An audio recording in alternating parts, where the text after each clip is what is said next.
오늘 첫눈이 펑펑 내렸습니다. 하나님의 복 가운데 거하시기를 주의 이름으로 축원합니다. 기독교는 말씀의 종교라고 합니다. 하나님의 천지창조가 말씀으로 이루어졌고 사도 요한은 예수 그리스도를 태초부터 계신 말씀이라고 하면서 이 말씀이 하나님과 함께 계셨으니 곧 하나님이시라고 소개했습니다. 또한 만물이 그로 말미암아 지은 바 되었다고 하며 천지창조가 말씀으로 이루어졌다는 창세기의 이 말씀을 다시 한번 확인하고 있습니다. 여기서 말씀의 종교라고 하는 것은 하나님의 말씀인 성경이 믿음의 근거요 신앙생활의 표준이라는 의미입니다. 성경책은 신구약 합쳐서 약 1600여 년 동안, 구약이 1500년, 신약 100여 년 동안에 기록이 된 거예요. 40여 명의 사람들에 의해서 기록이 됐습니다. 성경을 기록한 이들은 다양한 삶의 배경을 가진 사람들입니다. 이들은 나라도 다르고 직업도 다르고 직위도 다양했습니다. 어부도 있고 농부도 있고 목축업자도 있습니다. 의사, 학자, 공무원도 있고 왕이 있는가 하면 신하도 있습니다. 이렇게 다양합니다. 그런데 여기서 놀라운 사실은 이 1600년이라는 시간과 공간의 차이가 있었음에도 그 담겨있는 내용에 있어서는 한 가지로 공통되고 일맥상통하는 것이 있는데 바로 예수 그리스도를 말하고 있다는 거예요. 주 예수 그리스도. 어떻게 이럴 수 있었을까? 디모데후서 3장 16절에 답이 나옵니다. 모든 성경은 하나님의 감동으로 된 것이다. 모든 성경. 이 66권의 모든 성경. 물론 그 당시에 성경은 구약 성경을 얘기했죠. 이 모든 성경은 하나님의 감동으로 된 것이다. 성경의 원저자는 성령 하나님이시고 이 사람들은 대필 기록자라는 뜻이죠. 기록자들은 그들의 개인적인 신앙 교훈이나 종교 철학을 기록한 것이 아닙니다. 자신들이 신앙생활하면서 세상을 살아가면서 하나님을 경험한 것을 성령의 감동하심 가운데 기록한 겁니다. 이런 차원에서 쓰기는 사람이 썼지만 이 성경 말씀은 하나님의 말씀이라는 것이고 그러기에 그 1600년이라고 하는 시간 이거를 다 넘어서서 일맥상통하는 예수 그리스도 주 하나님의 아들 구원자를 말씀하는 거예요. 예배할 때 말씀을 선포하고 듣는 설교 시간이 가장 길게 할애되어 있는 이유는 말씀이 그렇게 중요하기 때문입니다. 신학자 칼 바르트는 성경 말씀을 가리켜 살아계신 하나님의 살아있는 말씀이다 그랬어요. 우리 성도들은 성경 말씀과 설교를 들을 때 하나님이 주시는 생명 양식으로 믿습니다. 중요한 사실은 이 말씀이 지금 우리에게 들릴 때 누구든지 생명을 얻고 구원을 얻고 말씀대로만 산다면 복을 받는다는 사실이죠. 이대로 하나님의 말씀을 들으시기를 주의 이름으로 축원합니다. 이 말씀을 통해 우리는 하나님을 더욱 알게 되고 이 말씀을 통해 우리는 예수 그리스도를 만납니다. 히브리서에서는 하나님의 말씀 살았고 운동력이 있다 했어요. 운동력이 있다는 말은 생명력이 있다는 말이고 지금 여기서 어떤 역사를 일으킨다는 거예요. 즉 말씀에 능력이 들어있어서 이 말씀을 듣는 자에게 어떤 역사가 나타난다. 그래서 병든 자들이 말씀을 들으면 병 고칠 수 있는, 병이 나을 수 있다는 믿음이 생기고 믿음으로 고백을 하면 병이 낫는 줄로 믿습니다. 아멘 좀 하세요. 우리 집에 그런 일이 있었어요. 암 환자가 와서 낫어요. 이전에 암 수술했던 그러한 자국이 있었는데 그게 재발이 됐는데 새벽마다 나서 하루도 안 빠지고 기도를 했어요. 주의 종인 목사가 그의 몸에 손을 얹고 그 환부에 대하여 명령하고 치유될 것을 기도했고 이 사람이 믿음으로 하나님을 믿고 하나님의 치유의 손길을 믿게 하옵소서. 본인들도 그렇게 기도했는데 놀라운 사실 수술하자고 하는데요. 이계고 환부가 점점 줄어드는 것 같아. 최종적으로 나중에 와서 고민을 해요. 목사님 이거 수술을 하자고 하는데 의사들 4사람이 치매 같이 협진을 한다고 협의를 하다가 2사람은 이거 안 해도 되겠습니다. 그런데 꼭 수술해야 될 이 담당 의사는 자기 임상 이 상식상 이건 그래도 해야 된다. 그래서 이제 해야 된다고 하는데 그러면 어차피 수술하기 전에 마지막 한번 그 좌표를 잡기 위해서 찍어보기도 하는데 MRI나 CT를 다시 한번 찍어보자고 하죠. 그래서 그 의사가 자기 속영상에 해야 되겠다고 하면 하고 그렇게 한번 결단해서 합시다. 믿음으로 나을 것 같으면 그냥 있고 놀라운 사실이 환부가 없어졌어요. 이전에 수술했던 검게, CT상에 검게 나타났던 수술 자국도 싹 사라져 버렸습니다. 이게 하나님의 말씀 살았고 운동력이 있다는 거예요. 예레미야 선지자는 하나님 말씀을 들을 때 우리의 강팍한 마음을 부서뜨리는 성령의 불방망이가 되기를 기도했습니다. 이 말씀이 우리의 마음을 부서뜨리는 방망이라 그랬어요. 말씀을 듣는 이들은 살아나리라. 말씀대로 사는 백성은 복이 있도다.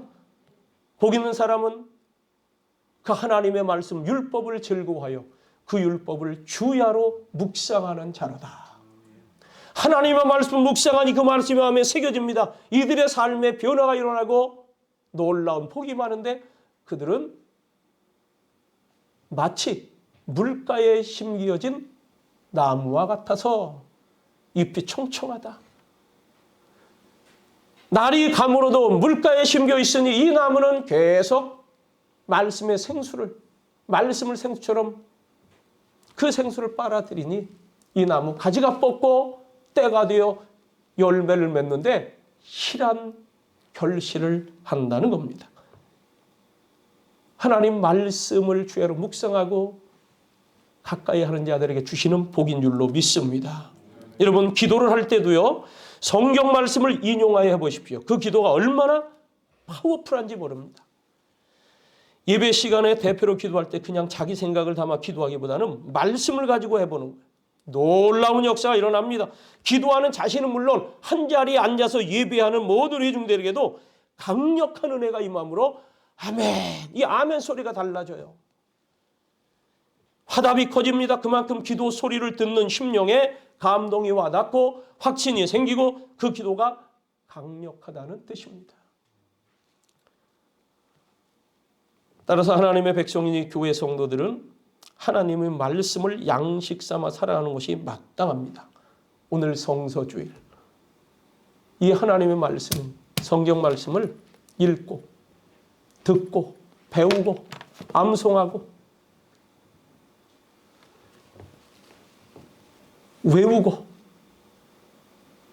외우는 게 암송하는 거죠. 전파도 하고. 그런데 이러한 교회에 하나님의 백성들에게 성경 부재, 성경이 없던 때가 있었습니다. 오늘 성경 본문 22장 유다 왕 요시야 왕이라고 22장 1절에 표제가 되어 있는데 이 왕 이전에 이때는 구약의 교회라고 볼 수 있죠. 구약시대. 이때 말씀이 없었어요. 예수님 당시의 유대교, 그때 율법은 지키는 사람도 있다고 하지만 진짜 살아있는 하나님의 말씀은 없었습니다. 말라기서에서부터 말씀이 끊어졌어요.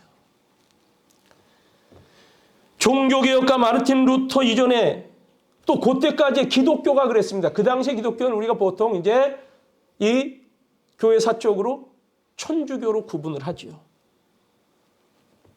사무엘이 등장하기 직전의 시대는 말씀이 희귀한 때라고도 얘기를 합니다. 오늘날 우리 시대는 어떠합니까? 여러분들에게 하나님의 말씀이 있습니까? 우리가 예배 때마다 이 설교 전에 성경 봉독을 할 때 이 시간 우리에게 주시는 하나님의 말씀이라고 하는데 이 말씀이 하나님의 말씀으로 들립니까? 오늘 이 본문 말씀은 내용이 그래요. 요시야 왕은 유다의 16대 왕입니다. 그가 8살 때 왕이 됐어요. 그 앞에 자기 아버지, 할아버지, 또 증조 할아버지가 있는데 증조 할아버지가 그 유명한 히스기야 왕입니다. 죽을 병에 걸렸는데 이사야 선지자를 통해서 하나님의 말씀을 듣고 내가 15년 동안 생명이 연장된다. 네 때에는 전쟁도 안 일어나고 평안할 것이다. 왕이 이사야 선지자가 전해주는 당신 곧 죽습니다. 그러니 죽을 준비하시오 했을 때 그 왕이 즉각 그 하나님의 말씀을 전해 듣고는 벽을 향하여 눈물을 흘리며 통곡하며 기도를 했어요. 하나님이 그걸 보시고 내가 겸비하게 나를 향하여 기도하는 것을 내가 봤다. 내 눈물을 봤다. 그래도 내 수완을 15년 더 한다. 그 할아버지가 이 요시야 왕의 증조 할아버지예요. 그런데 그 히스기야 왕의 아들 므낫세 때 악정을 행합니다. 악정의 이 유대 왕들의 악한 정치는 뭐냐면 신앙생활을 안 하는 거예요. 예배 못 드리게 하는 거예요. 제사를 폐지합니다. 우상을 섬깁니다. 다른 것을 조장합니다. 그랬어요. 이 요시야 왕의 아버지, 할아버지가 그렇게 되다 보니까 이들에게 진노가 임하고 그런 가운데 8살 때 왕이 될 수밖에 없었어요. 그러다가 18년이 흐른 후 여기 보니까 22장 1절에 보면 요시야가 왕위에 오를 때 나이가 8세라 예루살렘에서 31년간 다스렸다. 2절 요시야가 여호와 보시기에 정직히 행하여 그의 조상 다윗의 모든 길로 행하고 좌우로 치우치지 아니하였더라. 요시야 왕은 칭찬을 들은 사람이에요. 3절에 요시야 왕 18째 해에 요시야가 이제 8살에 왕이 되고 18년이 흘렀습니다. 그럼 지금 26살 나이예요. 이때에 서기관 사반을 여호와의 성전에 보내며 말합니다. 거기 여호와의 성전에 사람들이 드나들었을 때에 헌금한 것 은전이 있을 텐데 그걸 다 모두어서 성전 공사하는 사람에게 갖다 주고 성전 수리, 즉 오늘날로 얘기하면 성전 리모델링 공사를 하라는 거예요. 리모델링 공사를 합니다. 그랬는데 거기서 성경책을 발견했어요. 그때 성경책 두루마리 성경책입니다. 거기 말씀에 보면 8절에 보세요.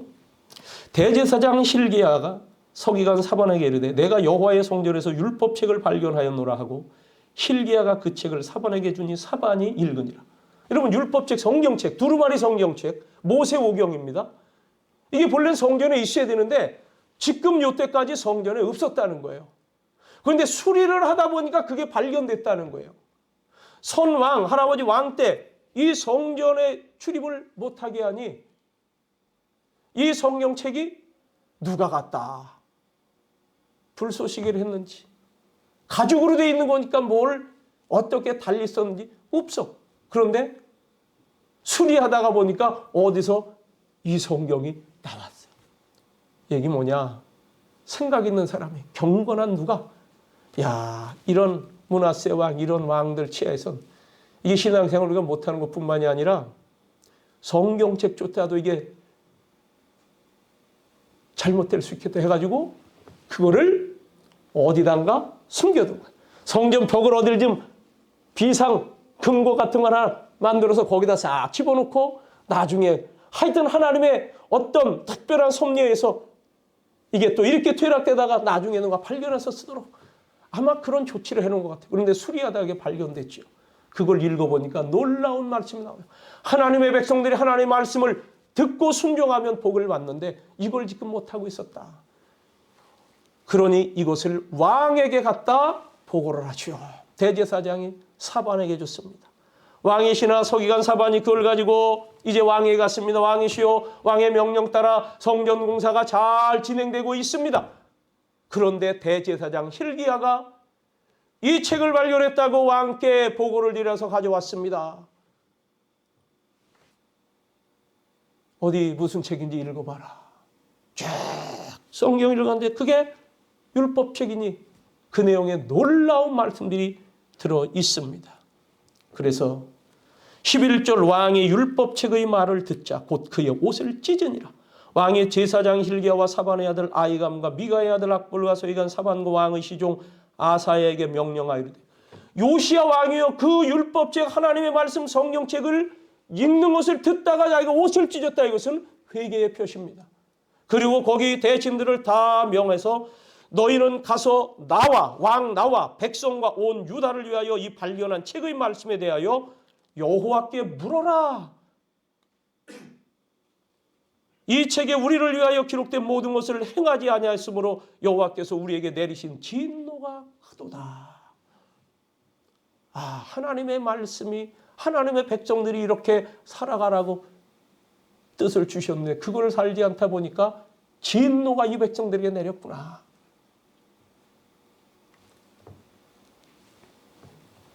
그래서 도대체 이 말씀에 대하여 여호와께 물어보라. 그러니까 그 당시에 선지자인 여선지 훌다라는 여인이 있었어요. 선지자가 있는데 그에게 갔습니다. 왕이 이러저러해서 이 명령을 가지고 이 책에 이렇게 됐다 왔습니다 했더니 이 훌다 여선지가 쭉 그 뒤에 얘기를 하는 거예요. 여기 이렇게 기록한 그대로 또 요시야 왕이 말씀을 깨달은 그대로 하나님의 말씀을 지키면 지켜 살면 들어와도 복을 받고 나가도 복을 받고 떡반죽 그릇이 복을 받고 모든 재난 속에서도 하나님이 그들을 형통케 하고 만민 중에 뛰어난 나라가 되게 하고 그러한 민족이 되게 할 것이라는 이렇게 되는데 이 말씀을 불순종하고 이 말씀을 거역하면 들어와도 재난을 당해 저주를 만나 나와도 저주를 만나 불행해져. 너희들이 하는 모든 일이 저주 가운데 임할 것이다. 진노가 임할 것이다. 이대로 진행될 것입니다. 그러나 왕은 이 말씀에 반응하여 옷을 찢고 하나님 앞에 겸비하였으니 왕은 평안할 것입니다. 왕에게 대해서 축복의 얘기를 해줍니다. 19절 내가 이곳과 그 주민에게 대하여 빈토가 되고 저주가 되리라 한 말을 내가 듣고 마음이 부드러워져서 여호와 앞 곧 내 앞에서 겸비하여 옷을 찢고 통곡하였으므로 나도 네 말을 들었노라. 하나님 용서해 주시고 우리의 조상들 이 백성들의 죄악 하나님을 섬기지 않은 것 바르게 예배하지 못한 것 말씀 가운데 거하지 못한 것 이걸 회개하오니 용서하옵소서 했으므로 나도 네 말을 들었다는 거예요. 그러므로 보라 내가 너로 너의 조상들에게 돌아가서 평안히 묘실로 들어가게 하리니 내가 이곳에 내리는 모든 재앙을 내 눈이 보지 못하리라 하셨느니라니 사자들이 이 훌다 선지자의 말을 그대로 왕에게 와서 보고를 했습니다. 그래서 23장 나오죠. 요시야가 이방 예배를 없애다. 우상 숭배하다는 것을 다 척결하고 이 내용이 곧 신학적으로는 요시야의 종교 개혁이다 라고 제목이 붙은 거예요. 여러분 우리 시대 오늘 성서주일이니까 한번 특별히 늘 우리가 말씀했지만 다시 한번 강조해요. 우리가 하나님의 말씀을 하나님의 말씀으로 들으려고 하고 그 말씀을 듣는데 마음을 두고 있는가? 이 하나님의 말씀이 들릴 때 하나님의 말씀을 들을 때 우리는 어떻게 해야 되는가? 몇 가지 나눠보겠습니다. 첫째, 하나님의 말씀을 들을 때 도전하고 항거하는 자가 있습니다. 여호야김이라는 왕이 그 대표입니다. 여호야김은 누구냐? 요시야의 아들이에요. 요 다음 왕이 돼 18대 왕이 되는데 그 당시에 예레미야 선지자를 통해서 하나님의 말씀을 전해 듣고 또 특별히 당부도 하고 예레미야가 기록도 하고 예레미야서도 그래서 만들어지는데 이런 말씀을 하나님의 계시 가운데 왕에게 전해를 해서 전하는데 그 말씀을 가지고 그 당시에는 여후디라고 하는 신하가 그 말씀을 읽습니다. 예레미야 선지자가 줘서 왕에게 들려드리라는 하나님의 명령이 있었답니다. 그래 읽어봐라. 두루마리 책을 낭독합니다. 요시야 왕 이후에 예레미야가 또 이것을 필사를 한 것 같아요. 하나님의 말씀을. 여러분, 하나님의 말씀을 기록하고 읽도록 하는 것은 그 말씀을 읽고 회개하고 구원을 얻게 하려는 것이고 바른 길로 가게 하려는 것이죠. 그런데 이 여호야김 왕이 가죽 두루마리에 쓰는 거예요. 그러니까 가죽이 한 두루마리가 있고 너무 부피가 있으니까 그 다음 또 두루마리가 있고 그래서 이 율법책을 딱 펼쳐서 읽는데 다 읽었는가? 예. 칼로 베라. 칼로 그것을 가죽 두루마리를 베요. 그런데 불에 던져 화롯불에 태웠다. 또 읽어봐. 또 이 신하가 여우디가 읽습니다. 그런데 다 읽고 나니까 또 그것을 칼로 베서는 불쏘시개로 삼아요. 여호야김 왕은 그 말씀을 다 불에 태워버렸습니다. 예레미야서 36장 20절부터 이게 쭉 나오는 거. 그 내용이 그대로 있어요. 이 왕 마땅히 하나님의 말씀을 듣고 그때 그 앞에서 겸손히 회개했어야 합니다. 그러나 그는 그걸 칼로 어느 정도 했는지 몰라요. 저는 표현상 난도질을 했겠다 싶어요. 그래서는 다 태웠다. 이분은 왜 그랬습니까? 자기 비위에 거슬린다는 거예요. 자기 생각과 안 맞는다는 거예요.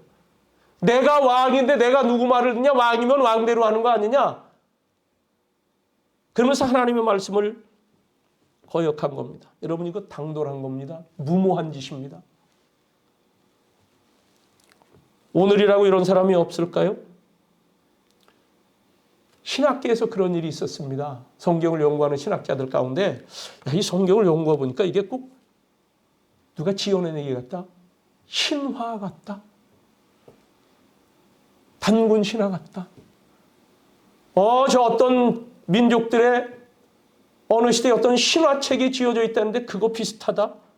그거 제하고 저거 제하고 물을 떠다 줬는데 포도주가 돼? 이거 신화적인 요소인데? 예수님이 갈릴리 바다를 아무 도구도 없이 그냥 걸어서 건너갔다. 이거 신화인데? 그런 거 다 이것저것 취해버리는 때가 있었어요. 그 남는 게 없어. 오늘날 우리 신앙생활하는 우리들 가운데도 이 시대에 성경 말씀이 이게 맞는 거야. 지금이 어느 시대인데. 이 성경 말씀 부분적으로 선택해서 들으려는 사람이 있어요. 어떤 사람들은 윤리 도덕적인 것만 찾으려고 하는 사람이 있어요. 물론 이 성경에 그런 말씀도 나오죠. 그러나 이것이 다 하나님의 말씀이기 때문에 여기서 핵심되는 일맥상통한 예수 그리스도를 믿어야 되고 그 말씀을 따라야 된다. 여러분 이 여호야김 왕은요. 성경 말씀을 자기의 뜻에 자기의 인생에 맞추려고 하는 자입니다. 여러분 내 인생을 성경 말씀에 맞추는 것이 맞습니다. 그게 신앙생활이에요. 시편 73편 27절부터 28절 하나님을 멀리하는 자는 망하고 하나님을 가까이 하는 자는 복되도다 하는 말씀이 있어요. 하나님을 멀리하는 자는 망해. 하나님을 가까이 하면 복이 돼. 하나님은 말씀하시는 하나님이에요. 하나님 말씀으로 계시하시는 분이에요. 하나님 눈에 안 보이시는 분이에요. 여호와의 말씀이니라 여호와의 말씀이니라 여호와께서 이렇게 말씀하셨느니라 이것은 하나님의 말씀입니다. 여호와께서 이르시기를 말씀으로 계시하시고 우리들에게 모든 것을 나타내시는 분, 즉 말씀을 가까이 하는 게 하나님을 가까이 하는 겁니다. 어느 분이 참 멋진 얘기를 했어요. 하나님과 맞짱 뜨지 말고 하나님과 팔짱을 껴라. 하나님의 말씀, 하나님에 대한 맞짱 뜨지 말고 하나님 팔짱을 끼라는 거예요. 이게 여자분들 사진 찍을 때 보면 팔짱 끼고 찍는 분들을 봐요. 가깝게. 이 사람 오랜만에 만나서 오늘 주인공 그런 그 옆에서 팔짱을 끼고 가까이 하는 사진. 하나님과 맞짱 뜨면요. 여러분 쪽박 찹니다. 그러나 하나님과 팔짱을 끼면 어떻게 돼요? 그게 대박 난다는 거예요. 남북 통일이 대박이 아니라 하나님 팔짱을 끼는, 하나님 가까이 하는 거죠. 오늘 우리 성산교회 성도 여러분들, 성서주일 하나님의 말씀을 들을 때 가까이 하시고 아멘 하시기를 주의 이름으로 축원합니다. 둘째는 말씀 앞에서 마음을 찢는 자가 있어요. 말씀을 들을 때 마음을 찢는다. 이게 요시야 왕입니다. 여기 오늘 본문 말씀에 나온 신하 서기관 사반이 율법책을 읽어 드렸더니 그가 왕의 자리에 앉아 있다가 펄떡 내려와서 회개하는 마음으로 자신의 왕의 복장을 찢은 거예요. 그리고 괴로워하는 거예요. 여기 13절에 보니까 너희는 가서 나와 백성과 온 유다를 위하여 이 발견한 책의 말씀에 대하여 여호와께 부르라. 우리 조상들이 이 책의 말씀을 듣지 아니하여 내 아버지, 내 할아버지 이 말씀 안 들었다. 이 책에 우리를 위하여 기록된 모든 것을 행하지 아니하였으므로 여호와께서 우리에게 내리신 진노가 크도다. 요시야 왕은 하나님의 말씀을 듣고 스스로 낮췄습니다. 그걸 겸비했다고 하는 거예요. 통곡했습니다. 자기의 선대에서 하나님 앞에 말씀 앞에 맞짱 뜨고 거역하던 그 모습을 자기가 마음 아파하며 회개를 하는 거예요. 자기 아버지, 자기 할아버지가 하나님의 성전을 오염시켰습니다. 아니 완전히 퇴락시켰어요. 거기에 우상 제단을 만들어 놓고 하나님께 드려야 될 제물 대신 다른 것을 바치고 거기서 인신제사까지도 하고 막 이런 걸 했어요. 그러다 보니까 그러한 이념 사상을 가지고 살아가는 왕이 잘하겠습니까? 백성들을 무자비하게 대하고 압제하며 괴롭게 했어요. 여러분 하나님의 백성들은 예배하는 게 가장 복된 거예요. 다른 거 아무리 잘해줘도 예배가 힘들어지면 나라가 혼란해지고 세계가 혼란해지는 겁니다. 링컨의 어머니 일찍 돌아가셨어요. 링컨이 초등학교 4학년 때 돌아가셨어요. 그때 링컨이요 가난한 오두막집에 살았는데 어머니가 남겨주는 거 없고 딱 하나 얘기했어요. 얘야 너 이 말씀 이것을 가까이 해라. 낡은 성경책 어머니가 보시던 성경책 하나 그거 남겨줬어요. 그거를 그는 품에 품었습니다. 감사하게도 새어머니가 들어와서 그를 참 잘 양육해 주셨고 신앙생활 잘한 어머니가 와서 신앙으로 그를 이끌어줬죠. 그가 대통령이 되기까지 실패도 많이 했다고 합니다. 그런데 결국 대통령이 됐는데 그 당시 물론 오늘날 이 미국을 안다고 하는 사람들 가운데 정치하는 이들, 우리나라 정치가 중에서도 정치인으로서 가장 존경하는 인물이 누구냐 하면 최초로 엄지손가락을 꼽는 이가 대한민국 정치인이면서도 링컨 대통령을 꼽는다는 거예요. 노예제를 폐지하고 자기의 정적들을 품으면서 남북을 잘 아우러 가려고 했던 남북 전쟁을 등 뒤로 끌며 그걸 해나갔던 그 대통령. 여러분 이 요시야 왕은 그 죄에 대한 아픔과 하나님께 대한 두려움을 금할 수 없었기 때문에 그렇게 했던 거예요. 그의 백성들에게 하나님의 율법의 말씀을 읽게 하고 가르쳐서 그 길 따라 가게 했어야 되는데 그것이 막혀있던 것을 너무나 안타깝게 여기고 그것을 회개하면서 자기만 회개한 것이 아니라 전국의 모든 백성들을 다 모아서 해라. 그게 이제 23장에 쭉 나오는 거예요. 모든 백성들을 다 불러 모으고 왕이 보내 유다와 예루살렘의 모든 장로를 자기에게 모으고 이에 왕이 여호와의 성전에 올라가매 유다 모든 사람과 예루살렘 주민과 제사장들과 선지자들과 모든 백성이 노소를 막론하고 다 왕과 함께 한지라.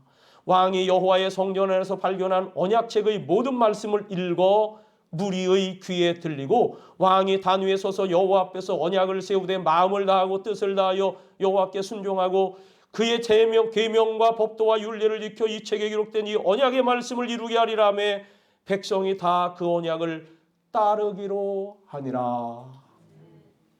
여러분들의 가족이, 여러분들의 동료가, 우리 교인들이 이 하나님의 말씀이 선포될 때, 설교가 될 때 한 사람이 없이 다 따르는 역사가 있기를 구하시기 바랍니다. 하나님 말씀의 재발견, 감춰졌던 두루마리 말씀이 발견됐습니다. 예레미야서 23장 29절 여호와의 말씀이니라 내 말이 불 같지 아니하냐 바위를 쳐서 부서뜨리는 방망이 같지 아니하냐. 말씀의 불방망이. 저는요 이걸 말씀의 불방망이라고 얘기해요. 왜? 어렸을 때요. 그땐 부흥회가 많이 있었던 시절 아닙니까? 그러면 부흥 강사님들이 와서 설교하고 말씀할 때 말씀 들을 때 집중해서 들으라고 하고 꼭 기도하며 할 때 뭐라 그러냐. 하나님 오늘 선포되는 말씀이 성령의 불방망이가 되어 말씀을 듣는 자들의 심령이 깨어지고 녹아지며 회개하며 하나님의 생명의 역사를 체험하게 하옵소서. 성령 충만하게 하옵소서. 성령 역사 일어나게 하옵소서 하고 그렇게 기도를 하셨어요.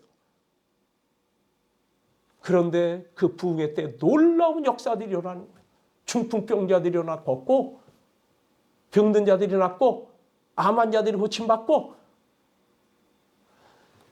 술 주정뱅이였던 사람, 죄 짓던 사람들이 말씀 안에서 뒤바뀌고 하나님의 쓸만한 일꾼들로 변화되는 역사가 일어난 것을 봤습니다. 히브리서 말씀, 하나님의 말씀은 살았고 활력이 있어 좌우에 날선 어떤 검보다도 예리하여 혼과 영과 및 관절과 골수를 찔러 쪼개기까지 하며 또 마음의 생각과 뜻을 판단하나니 지으신 것이 하나도 그 앞에 나타나지 않음이 없고 우리의 결산을 받으실 이의 눈앞에 만물이 벌거벗은 것 같이 드러나느니라. 하나님의 말씀을 예리한 칼과 같다고 했어요. 우리의 마음에 분별력이 생기고 죄와 은혜를 분별하여 삶의 자세를 바로 하게 한다는 거예요. 여러분 베드로가 예수님을 처음 만났을 때 밤새도록 그물을 내리며 고기를 잡다가 그날은 공교롭게도 한 마리도 건지질 못했어요. 이제 날이 새요. 이제는 철수할 시간이 돼서 배를 못해 대고 그물을 손질하고 있는데 예수님이 다가오시더니 배 좀 빌리자. 시몬 배를 좀 띄워. 집으로 돌아가려고 하는 시몬의 배에 올라타고 조금 못해서 떨어져서는 사람들이 여기 나와 있으니까 사람들에게 복음을 전했습니다. 말씀을 마치더니 베드로에게 얘기합니다. 시몬 깊은 데로 내려가서 그물을 내려봐. 이 얘기 뭐냐면 저 깊은 데로 배 몰고 가서 고기 한번 잡아봐. 지금은 고기가 잡힐 시간이 아닙니다. 피곤도 합니다. 그 자리에서 다 훑어봤습니다. 없었습니다. 그런데 이 시몬 베드로가요.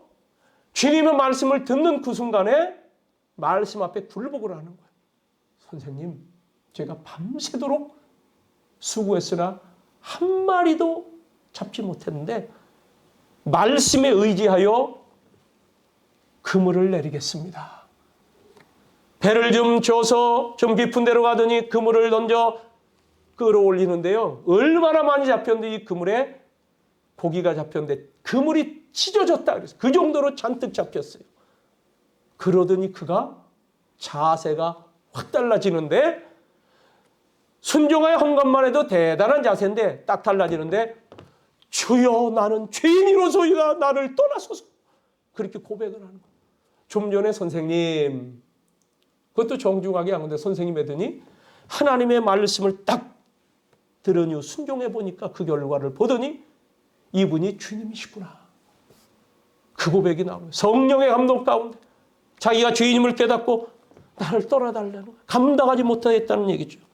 그럼 베드로를 주님은 나를 따라오라. 이제부터는 내가 사람을 낚는 어부가 되리라. 물고기 잡던 사람이 사람을 이끄는 최고의 지도자가 된 줄로 믿습니다.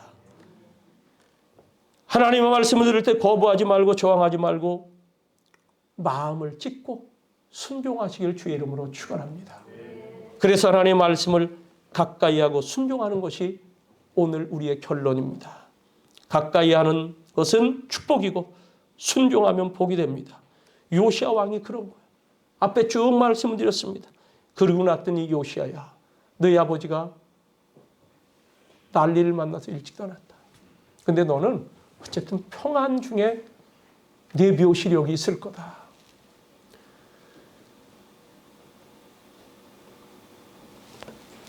나중에 이 여호야김, 요시아의 아들, 나중에 왕이 됐던, 율법책을 들었으면서도 칼로 다 베어서 불에 태워버린 이 사람은요, 어디 가서 어떻게 죽었는지도 몰라요. 그런데 예레미야 선지자의 말씀의 예언에 보면 그는 귀신이 어떻게 되는지도 모르게 들판에서 당나귀처럼 그렇게 죽어갈 것이라는 예언이 나옵니다. 여러분, 하나님의 말씀 앞에 겸비하고 그 앞에서 순종하시기를 주의 이름으로 축원합니다. 나병 환자 나만 장군, 일국의 군대 장관이요, 적국에까지도 유명한, 우리로 치자면 이순신 장군 같은 인물이에요. 아람국의 왕이 장수였는데 이 문둥병이 발했습니다. 그런데 얘기를 듣지 않으니까 그 왕의 소식을 들었어요. 왕에게까지 보고를 드렸어요. 저 이스라엘 땅에 가면 영험한 선지자가 있답니다. 그 사람 모든 병을 다 고친다고 하던데. 그래? 그러면 그 나라에 좀 다녀와라. 그래서 왕의, 자기가 환자지만 왕의 사치인데요, 선물을 바리바리 왕이 챙겨줘서 이스라엘 왕을 찾아갔습니다. 그랬더니 이스라엘 왕이 펄펄 뛰는 거예요. 이걸 빌미로 우리나라에 선전포고하는 거 아니냐? 어떻게 우리 이스라엘에서 나병 환자를 고쳐 우리보다도 세다고 하는 자기 나라도 못 고치면서 그것도 이 장군, 이 유명한 남한 장군을 고치라고 그래? 이거 뭔가 음모가 있다. 얘기를 하면서 펄펄 뛴다는 얘기를 듣고는, 이걸 엘리사 선지자가 듣고는, 왕이시여 그 사람 제게 보내십시오. 남한 장군이 이제 발걸음을 엘리사 집으로 향했습니다. 찾아왔습니다. 안에 누구 없느냐? 문 두드리니까 누가 나오는데 보니 엘리사 선지자의 사원 게하시가 나왔어요. 나오더니 나만 장군이시군요. 그렇네. 우리 선지자님이 그러시는데 여기 가시다 보면 요단강이 있습니다. 그 요단강에 들어가서요 7번 몸을 담궜다가 일어나시랍니다. 이 얘기를 듣고 이번엔 이 나만 장군이 노발대발하는 거예요. 아니, 세상에 나를 우롱하는 건가? 내가 이 나병 문둥병이 들어왔으면 나한테 뭔가 주술 행위를 해주든, 뭐 좀 약이 될 만한 걸 몸에 발라주든, 뭐 좀 축복 기도를 한번 해주든 해야지. 지가 선지하면 선지하지, 힘구름가라 딱 시켜서 저 요단강에 가서 목욕을 하라고 기분이 상해갖고 이 사람이 돌아가는 거예요. 아마 그 마음에 내가 가거든 이 군사를 일으켜서 이 나라를 쳐야 되겠다 말이지. 나를 이렇게. 그런데 가는 도중에 그의 신복 하나가 부가지 오더니, 장군 한번 해보시죠. 이거 뭐 어려운 일도 아니고, 뭐 이상한 거 몸에 바르고 뭐 며칠 동안 굶어라 해두고 고치려면 해야 되는 건데, 그냥 가다 강물에 몸 담그라는 건데. 이 사람아, 우리나라에 이거보다 더한 강물이 있어. 더 좋은 강물이 있어. 내가 여기 이 나라에서 그거 해야 돼? 해보시죠. 그래서 나만이 그 부하의 말을 듣고 옷을 벗고 신하들은 다 저쪽을 바라보게 하고 혼자 강물에 들어가서 몸을 7번 담궜다 일으키니까 그 피부가 어린아이처럼 되더라. 할렐루야. 여러분, 순종하는 것이 복입니다. 말씀을 듣는 것이 복입니다. 잃어버린 두루마리 책, 이 말씀을 받을 때 오직 믿음으로 받으십시오. 무화과나무를 저주하셨을 때 무화과나무가 뿌리채 마른 것을 본 베드로가, 예수님이 어제 이 열매가 없다고 저주했던 무화과나무가 뿌리채 말라버렸어요. 그때 주님 말씀이, 하나님을 믿으라. 내가 진실로 너에게 이르노니 누구든지 이 산도로 들려 바다에 던져지라 하며 그 말하는 것이 이루어질 줄 믿고 마음에 의심하지 아니하면 그대로 되리라. 여러분, 말씀을 들을 때 의심하지 말고 믿음으로 받으시기 바랍니다. 그대로 됩니다. 말씀을 받을 때 하나님의 말씀으로 받으십시오. 말씀을 받을 때 항상 아멘으로 받으십시오. 말씀을 받을 때 은혜 받는 시간이며 구원받는 시간이며 복을 받는 시간이라 여기십시오. 그리고 가장 앞자리에 와서 받으십시오. 전도서 5장 1절 너는 하나님의 집에 들어갈 때 네 발을 삼갈지어다. 가까이 하여 말씀을 듣는 것이 우매한 자들이 제물 드리는 것보다 나으니 그들은 악을 행하면서도 깨닫지 못함이니라. 여러분, 제물을 아무리 많이 드린다 하더라도요, 하나님 말씀을 가까이 하여 듣는 것이 더 낫다는 거예요. 그것이 복이라는 거예요. 가까이 하여 말씀을 듣는 것이 우매한 자들이 제물 드리는 것보다 나으니 그들은 악을 행하면서도 깨닫지 못함이니라. 말씀을 들었으면 들은 대로 순종하여 행하십시오. 40년 광야 생활에서 예수님이 주신 말씀 인용을 하셨죠. 신명기서 4장 4절 말씀. 하나님이 만나를 내려주시면서 이 백성들을 살리셨는데 만나를 먹은 백성들에게 주시는 교훈이 뭡니까?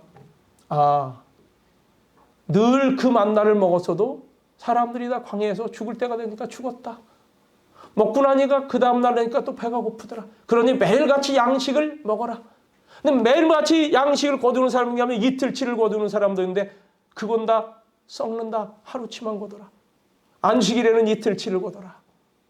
그러면서 육신의 양식은 먹어도 또 배고픈 거구나. 육신의 양식은 영원한 게 아니구나. 이걸 하나 가르치는 것이고 또 하나는 하나님을 믿으라는 거, 하나님의 말씀을 믿으라는 거 이겁니다. 여러분 만나만 보고 세상을 살면요 그거 먹다가 죽는 거예요. 육신의 양식만을 위해 살면 그냥 그거 먹고 살다가 죽는 겁니다. 그러나 하나님의 말씀을 들으라는 거예요. 그래서 주님이 이 말씀을 인용하시면서 사람이 떡으로만 사는 것이 아니라 하나님의 입으로부터 나오는 모든 말씀으로 살 것이니라. 요즘 젊은이들 한국에 크리스찬들, 젊은 청년들 유행하는 것이 있습니다. 디지털 금식을 하는 거예요. 디지털 금식. 핸드폰, 여기 어플 받은 거, 늘 보던 거, 게임하던 거. 최소한 하루만이라도 여기서 이 핸드폰에서 컴퓨터에서 어플을 다 빼버리고 단 1시간만이라도 하나님의 말씀을 읽자 하는 거예요. 읽자. 이게 하나님의 말씀을 먹는 겁니다. 하나님의 말씀은 생명의 양식입니다. 이 말씀을 들을 때 믿음으로 받으십시오. 기도하겠습니다.